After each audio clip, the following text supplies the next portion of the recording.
देशरे गो चालान रे रोक लगैछे बरगड़ पुलिस। दिन के दिन वृद्धि पाउछे गो चालान।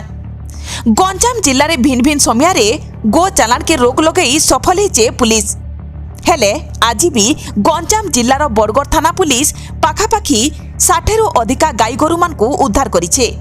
तेबे गो माफिया माने गंजाम जिल्ला सोरडा थाना दांती लिंगी गाँ देई बरगड़ थाना मेरीकोट पंचायत मईसी खत गाँ देई गजपति जिल्ला के नेउथबार बेलके से आखर पाखर अंचल रे बरगड़ पुलिस पेट्रोलिंग करुथला। सेतकी बेले गो चालान हेउथबार खबर पाई बरगड़ थाना अधिकारी शुभ्रजित सामंतराय आउ तांकर टीम मईसी खत पाखे किछि गोरु गाई बेपारी ठानु गाई गोरु मानकु उद्धार करबार संगे किछि लोक मानकु अटक रखी पचरा उचरा करुथबार जना पड़िछे। आउ से गाई गोरु मानकु गोशाला के पठाबार कथा कहिचन बरगड़ थाना अधिकारी शुभ्रजित सामंतराय। ब्यूरो रिपोर्ट गुमर टीवी।